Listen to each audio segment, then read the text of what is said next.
सद्गुरु मौनिवा भगवान की जय। श्री सद्गुरुवे नमः, सद्गुरुवे नमः, सद्गुरुवे नमः। शिवोहम। गुरु गीता के इस मंत्र से मुक्त पुरुष का व्यवहार बताया गया है। यह अति दुर्लभ अवस्था जिसे जहाँ प्राप्त है वह व्यक्ति तो कृतार्थ है ही, वह भूमि भी धन्य हो जाती है जहाँ ऐसे लोग रहा करते हैं। ऐसे व्यक्ति सन्यासी हों या गृहस्थ, श्वेतांबर हों या काषायांबर अथवा फिर दिगंबर, सर्वत्र पूजनीय हैं। इन्हें वेश से नहीं अवस्था से पहचाना जाता है। ये जनक की भांति राजा भी हो सकते हैं और महामुनि सुखदेव की भांति सर्वत्यागी भी, परंतु इनकी अंतः चेतना सदा विराट में विलीन रहती है। हाँ, उन्हें समझ पाना अति कठिन हो पाता है, केवल ज्ञानी जन ही इन्हें जान पाते हैं। पुराण कथा के अनुसार राजा जनक को अपने गुरुदेव अष्टावक्र की कृपा से ज्ञान हुआ था। महर्षि अष्टावक्र की कृपा से ही उन्हें सिद्धि मिली थी।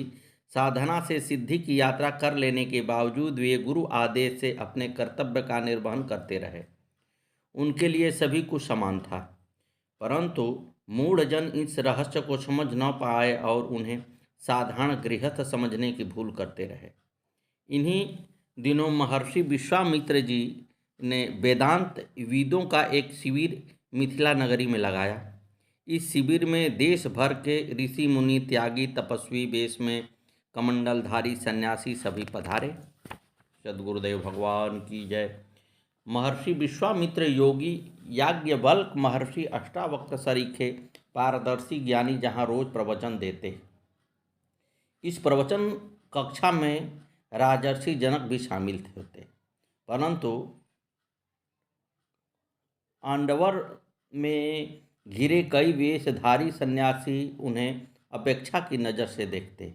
यहाँ तक कि उन्हें समझ में ही नहीं आता था कि वे महर्षि जन इन राजा को इतना सम्मान क्यों देते हैं। महर्षि विश्वामित्र से इन सच्चाई छिपी नहीं रही। उन्होंने इन आडंबधारियों की समस्या का निराकरण करने के लिए शिविर स्थल पर में अपने तपोबल से आग लगा दी। आग लगते ही सबकी झोपड़ियां जलने लगी। जिस समय आग लगी उस समय वेदांत का प्रवचन चल रहा था। आत्मज्ञान की चर्चा के समय आग लगने से सभी सन्यासी घबरा गए। उन्हें अपनी लंगोटी और कमंडलों की चिंता होने लगी। ये सभी प्रवचन को छोड़कर अपना सामान बचाने के लिए भागे। इस सारे खेल में महर्षि विश्वामित्र हंस रहे थे। यह आग बढ़ती गई। राजा जनक भी वहीं बैठे थे, परंतु उनके चित्त में स्थिरता थी। वह बिना किसी परेशानी के वेदांत चर्चा में भाग ले रहे थे। महर्षि विश्वामित्र ने उन्हें चेताया, महाराज, आग लगी है, आप तो राजा हैं, आपकी राज्य एवं महल जल रहे हैं, क्या आपको चिंता नहीं हो रही है। महर्षि के इस प्रश्न पर राजा जनक स्थिर चित्त से बोले, ऋषियों, आप चिंता न करें। सद्गुरु की कृपा से मैंने सत्य जान लिया है। मिथिलाएं प्रदीप्ताएं न में दहत किंचिन। केवल मिथिला नगरी जल रही है, मेरा कुछ नहीं जल रहा है। जनक के इस कथन के साथ ही आग बुझ गई। महर्षि ने अपना खेल समेट लिया। ज्ञान और आसक्ति का भेद स्पष्ट हो गया। सचमुच सद्गुरु की कृपा से क्या नहीं हो सकता।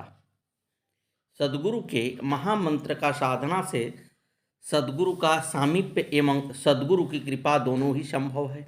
कई बार नवीन साधक के मन में जिज्ञासा होती है कि कहाँ ढूंढे अपने गुरु को, कैसे मिले सद्गुरु, किसके चरणों में करे अपने समर्पण का साधना। कुछ अक्षरों में गूंथे इस प्रश्नों का उत्तर ढूंढना आसान नहीं लगता, क्योंकि व्यवहारिक अनुभव यही कहता है कि सद्गुरु की प्राप्ति आसान नहीं होती। प्रायः यही होता है कि सद्गुरु मिलते ही नहीं, और यदि किसी संयोगवश मिल भी गए तो उनकी सद्गुरु के रूप में पहचान आसान नहीं होती।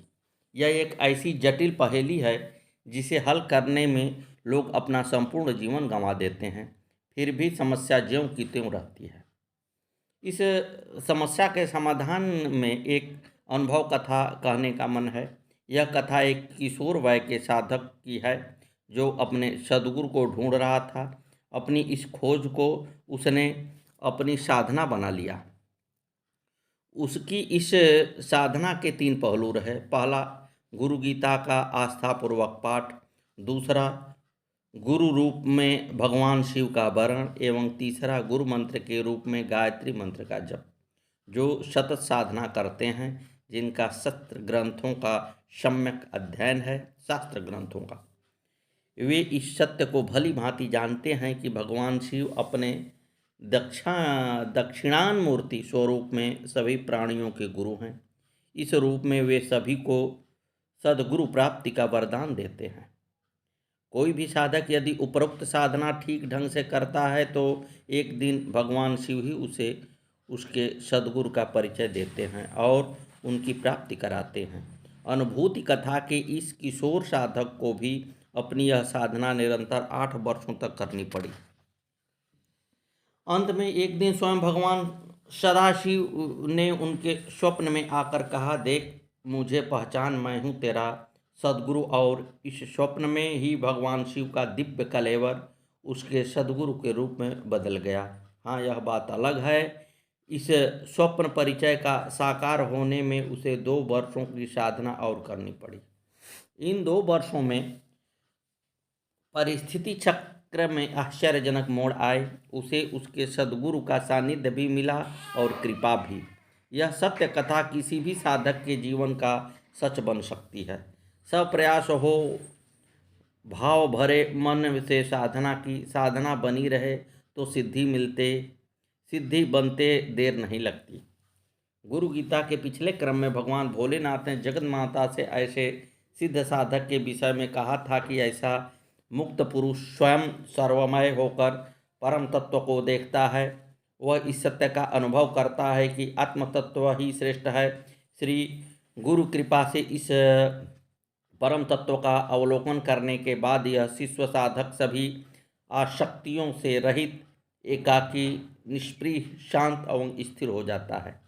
उसे अभिष्ट मिले या फिर न मिले, उसे ज़्यादा मिले या कम मिले, इस चिंता को छोड़कर वह सभी कामनाओं से रहित संतुष्ट चित्त होकर जीवन यापन करता है। उसे यह सब मिलता है गुरु द्वारा प्रदर्शित मार्गों का अनुसरण करने से। इस गुरु मार्ग की महिमा को बताते हुए भगवान सदाशिव माता पार्वती से कहते हैं, उपदेशं तथा देवी गुरुमार्गेण मुक्तिदः गुरु भक्ति तथा ध्यानं सकलं तव कीर्तितम् अनेन यद भवेत् कार्यं तदामी महामते लोकोपकारकं देवी लौकिकं तु न भावेत् लौकिकात् कर्मणो यान्ति ज्ञानहीनं भवार्णवम् ज्ञानी तो भवात् सर्वं कर्म निष्कर्म यत्कृतम्। हे देवी, उपदेशित गुरु मार्ग मुक्तिदायक है। गुरु की भक्ति, गुरु का ध्यान और वह सब जो आपसे कहा गया है, इन सब का उपयोग साधक को लोक कल्याण के लिए करना चाहिए, न कि लौकिक कामनाओं की पूरा करने के लिए। जो ज्ञानहीन लोग इन सब का लौकिक कामनाओं के लिए उपयोग करते हैं, उन्हें बार बार भव सागर में गिरना पड़ता है। परंतु जो ज्ञानी अपने कर्म का निष्काम भाव से प्रतिपादन करते हैं, वे सभी कर्म बंधनों से मुक्त हो जाते हैं। बात अनूठी है। सद्गुरु एवं सद्गुरु द्वारा प्रदर्शित मार्ग की उपयोगिता क्या है? संसार पाने के लिए अथवा संसार से मुक्त होने के लिए इस सत्य पर शिष्य को बार बार विचार करना चाहिए। वह विचार न करने पर शिष्य के लिए सद्गुरु मिलन व्यर्थ और अर्थहीन हो जाता है, क्योंकि वह सद्गुरु प्राप्ति को ही संसार से जोड़कर देखता है और इसी मापदंड पर सद्गुरु की सत्यता का मापन करता है। ऐसा व्यक्ति बार बार इसी को सोचता है कि सद्गुरु से मिलने के बाद उसे कितनी सांसारिक सफलताएं या विफलताएं हासिल हुई, जबकि सोचा यह जाना चाहिए कि सद्गुरु प्राप्ति के बाद अपना अंतःकरण कितना अनासक्त एवं निष्काम हुआ। कथा महाभारत की है और जग विदित है, परंतु फिर भी एक बार पुनः मनन करने योग्य है। माता कुंती भगवान कृष्ण की सगी बुआ थी। श्री कृष्ण को उन्होंने भगवान के रूप में जाना ही था। उसके बाद भी उनके ऊपर संपूर्ण जीवन भर एक के बाद एक नए कष्ट आते रहे। उसके विवाह के बाद राजा पांडु को शाप मिला और वे अपने पति के साथ बंद हो गई। जहाँ उन्हें पुत्र तो मिले परंतु पति की मृत्यु भी मिली। पति के वियोग, सखी एवं बहन जैसी माद्री के वियोग की कथा से उनके जीवन कार्यों का प्रारंभ हुआ। बहुत दिनों तक वे पांचों पांडवों के साथ वन का दुख झेलती रही। अंत में महात्मा भीष्म के बुलाने पर उनका हस्तिनापुर आना हुआ और यहीं से आरंभ हुई कौरवों के कुचक्रों की शुरुआत। साथ ही सद्गुरु कृष्ण का सहचर्य भी रहा।